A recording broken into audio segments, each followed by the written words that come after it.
po meron ng tunay at may pagmamalaki nating public servant dito sa ating bansa. Isa nga po dito ay walang iba kundi ang butihing Mayor Vico Sotto. Kay Mayor Vico Sotto ay ramdam natin or lalo na yung mga constituent nito sa Lungsod Pasig ang tunay na malasakit at pagmamahal nito sa kanyang nasasakupan. At yun nga po, mga kaparokya, sa pamamahala ng butihing Mayor Vico Sotto ay wala po itong pinipili, mahirap man po o mayaman. At napatunayan na nga po yan sa Lungsod Pasig. At for sure, ang mga Pasigueño ay agree sa sinasabi po natin. So yun nga po mga kaparokya, meron nga po tayong nakitang post coming from Abby Alfaro. Ito po ay nakita natin sa TikTok account ni Miss Abby. So sa mga subscribers po natin dyan na meron pong TikTok account, please paki-follow po si Miss Abby na meron pong 800 plus na followers. So pakidagdagan po natin mga kaparokya, ang kanyang followers. Isa po siyang teacher sa public school sa lungsod po ng Pasig. At yun nga po mga kaparokya, ang pag-uusapan natin ay patungkol sa pinost nga po nito sapagkat namahagi ang pamahalaang lungsod ng Pasig ng mga food packs para sa mga estudyanteng Pasigueño. Yan ang isa sa priority ng butihing Mayor Vico Sotto, ang mapangalagaan at masiguro nito na ang kalusugan ng estudyanteng Pasigueño ay nasa maayos. Di lang po yung food packs ang kanyang binibigay. Marami na pong benefits ang natatanggap ng mga estudyanteng Pasigueño. Hindi lang po yung mga estudyanteng Pasigueño. Halos lahat po ng Pasigueño ay nakakatanggap na po ng mga benefit coming from the city government of lungsod nga po ng Pasig. Mapa senior citizen, PWD, single parent, estudyante, infant, even ang mga infant mga kaparokya ay nakakatanggap na nga po ng benefits or privilege coming from lungsod nga po ng Pasig. At ito nga po mga parokya ang pag-uusapan natin, yung pinost nga po ni Ma'am Abby Alfaro sa kanyang TikTok account. Nakakatuwa lang mga kaparokya sapagkat ang dami ng binigay ng lungsod Pasig sa mga estudyanteng Pasigueño. Nakakatuwa at talagang nakakataba ng puso ang paglilingkod ng mga Pasigueño at ng mga leader or mga politician or public servant sa nasabing lungsod. Talagang yung mga taxpayers, mga kaparokya ay hindi po manghihinayang na magbayad ng kanilang buwis dahil na ilalaan sa tama ang binabayad nilang buwis. Kaya isa sa nakakahanga sa lungsod po ng Pasig, led by Mayor Vico Sotto, ay ang tunay na pag-gobyerno nito na ina-apply nga po sa lungsod niya po ng Pasig. At di manghihinayang ang mga investor na mag-invest nga po sa nasabing lungsod. Dahil sabi nga po ng butihing Mayor Vico Sotto na hanggat siya po ang mayor or alkalde ng nasabing lungsod, ay hindi nga po sila magtataas ng tax or business tax. Sapagkat kayang-kaya naman po ng lungsod ng Pasig na suportahan ang kanilang mga constituent.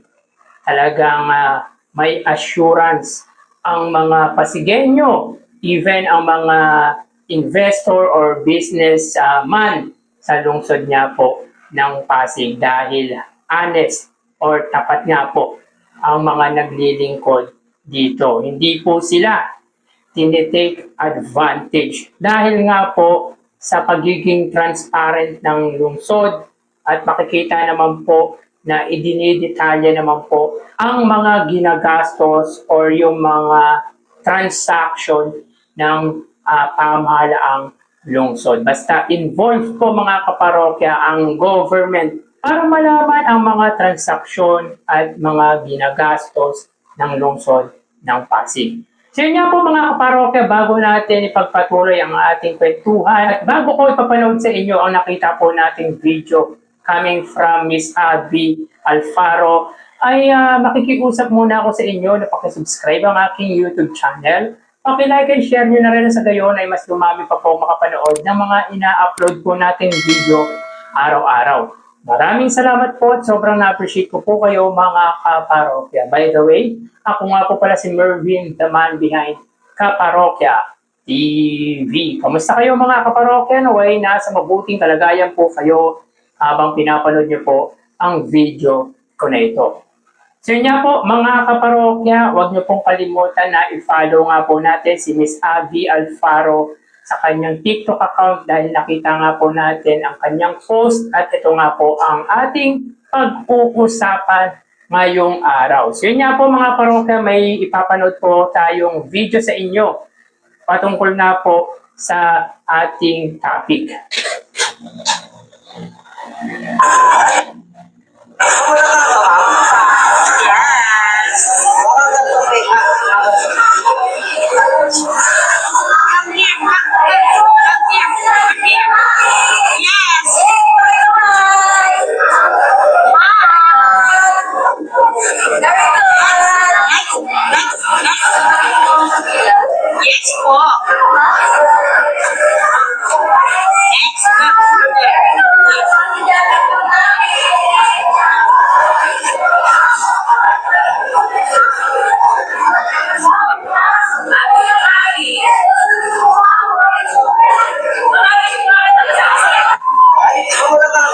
So yun nga po mga kaparokya, ang bigay na food packs ng lungsod nga po ng Pasig led by Mayor Vico Soto.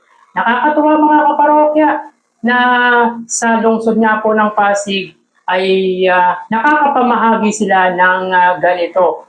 Ang lungsod lamang po ng Pasig, ang nakita po natin ng pamimigay ng ganitong food packs. So dito, nag-comment din po si Ma'am Abby Alfaro na kung saan sabi niya po dito, ang laman nga daw po ng binibigay na food packs ng pamahalang lungsod ay 5 tuna or century tuna, 5 vitamins, 5 cheese spread rather. Ito po ay yung palaman at 5 asin para sa lahat ng mag-aaral. So yun nga po mga kaparokya, yan ang nagagawa ng mabuting paggogobyerno na pinapangunahan nga po yan ng butihing Mayor Vico Soto. Talagang hindi po manghihinayang ang mga taxpayer sa mga binabayad niya po nilang buwis sa nasabing lungsod dahil nailalaan at nailalagay nga po sa tama at sa mabuti ang kanilang binabayad na buwis. So ang mga mamayang Pasigenyo ang isa sa tunay na bayani ng lungsod ng Pasig sapagkat meron niya po silang inihalal na isang leader na tapat at talagang may malasakit sa kanyang nasasakupan. Kaya i-credit natin ang lahat ng ito sa mga matatalinong Pasigenyo na hindi nagpasilaw sa mapang lamang na nakatunggali ng butihing Mayor Vico Soto last mayoral election sa nasabing lungsod. So talagang last election mga kaparokya ay nagpamudmod ng kung ano-anong ayuda ang nakatunggali ng butihing Mayor Vico Soto na nasasangkot na po ngayon mga kaparokya sa maanumalyang flood control. Ano kaya mga kaparokya kung ang katunggali ni Mayor Vico Soto na si Miss Sara Diskaya ang nagwagi nitong nagdaang eleksyon? Ano kayang mangyayari sa lungsod po ng Pasig? Well, mga kaparokya, pasalamat pa rin po tayo sa mga matatalinong constituent or yung mga voters ng lungsod Pasig sapagkat muli nilang inihalal sa huling pagkakataon ang butihing mayor. At yun nga po mga kaparokya, hindi po magagawa ng pamahalang lungsod ng Pasig ito kung hindi po yan sa leadership ng butihing mayor Vico Soto. So grabe, naglalaan talaga at hindi nanghihinayang na maglaan ang lungsod ng Pasig or ang city government ng Pasig ng pondo para sa kanyang nasasakupan or para sa kanilang nasasakupan. Talagang isa nga po sa priority ng pamahalang lungsod ay ang senior citizen at ang mga estudyante, including yung mga single parent, PWDs, and of course, yung mga infant. Magagawa mo pala talaga ang mga gantong proyekto, ang gantong programa kung hindi corrupt ang namamahala. Tulad niya po sa lungsod niya po ng Pasig. Kaya sobrang nakakatuwa at sobrang nakakataba ng puso na makita ang mga estudyanteng tumatanggap ng gantong food packs. Nga lang mga kaparokya, kung makikita ninyo sa video, or you can see it mga kaparokya sa TikTok account ni Ms. Abby Alfaro. Makikita nyo mga kaparokya na wala pong sariling lalagyanan ang mga estudyante. Sana nabigyan lamang po ng lalagyanan, ng maayos na lalagyanan ang mga estudyante dahil yun nga po, wala nga po silang maayos na lalagyanan. Yung iba nga po ay makikita natin dito na sa bag inilalagay, which is mabigat po yun mga kaparokya, lalo na't mga bata po ang magbubuhat. Kaya dapat yung mga magulang din kapag may gantong event or pamimigay ng food packs ay dapat nakaantabay ang mga magulang nito. Pero mga kaparokya, for sure naman ay na-advise or naabisuhan na ang mga ito para sunduin ang kanilang anak.